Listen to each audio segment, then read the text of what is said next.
One of the most anticipated character, Sunday, is releasing tomorrow. That's why I'll be telling you whether Robin's big brother is worth pulling or if he doesn't live up to his sister's name. But before that, let's talk about today's sponsor, LD Shop, a website where you can buy your gacha currencies at an extremely cheap price compared to in-game. By using LD Shop, you can get up to 11% off compared to in-game prices. Today, I'll be using this Jade pack that cost only $46 compared to the in-game price of $50. All you need is region and UID, and any top-up will be sent to your accounts in less than a minute. After buying Jades, you even get a free spin to gamble for more reward. Because as we all know, gambling in HSR is not enough. On top of that, if you recharge up to $80 in a month, you can get a free supply pass, a weekly coupon, and a monthly coupon. There's no reason to not use this website. Don't forget to register using my link in the description to claim an extra 5% off coupon. It's a good way to support my channel if you do top up after registering using my link. Anyways, Sunday is a Harmony character, and as we all know, supports have insane value in general, so by that metric alone, it should be telling. Because he's a support, he doesn't need to compete for the highly contested DPS slots. Even among supports, he's better than shit like Sparkle, who isn't even a character at E0.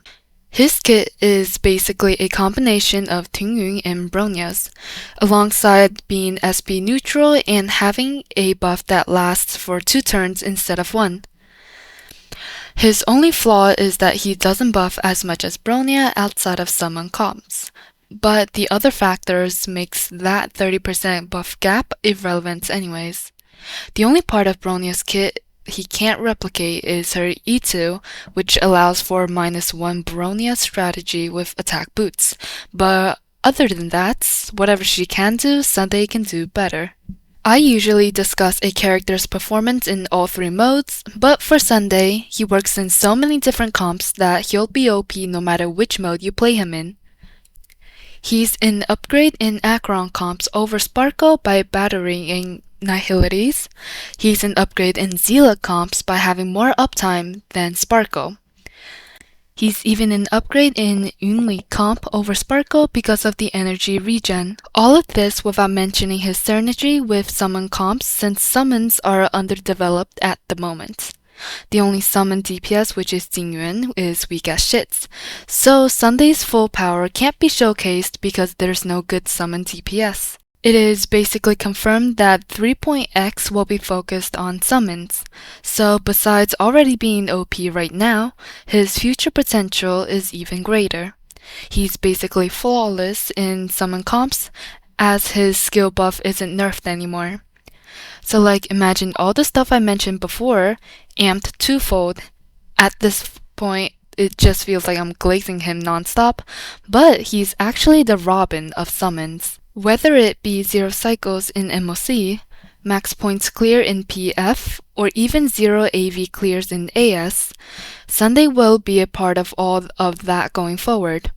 We won't be seeing his full potential until 3.x, so think of this as a long-term investment that is already pretty damn good right now. His Chicken Man appearance may be mid, but don't let that stop you from pulling the next strongest Harmony.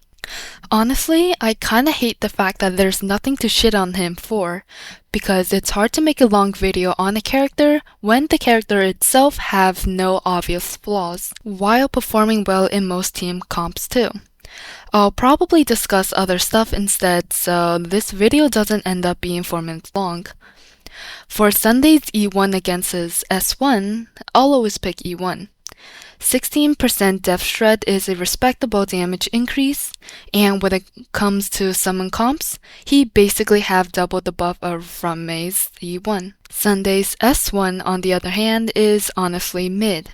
You'll most likely be forced into using DDD anyways, so players should just not pull it. He won't have energy issues with 3 turns rotation, unless you're going for a no-hit run. In normal rotations, he'll get hit, and he'll have enough energy to ult. For any whales watching, Sunday's E6 is extremely broken for QOL and overall damage. It's equivalent to over 80% crit damage while also letting you build whatever crit ratio you want with no repercussions. So something like Dinglio with 100% crit rate is now fine.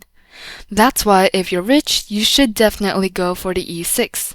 It'll always be useful because of crit uncap feature. And that's about it from me. If anyone is thinking about recharging now, use the link in the description and pinned comments to support me. I appreciate all your help greatly.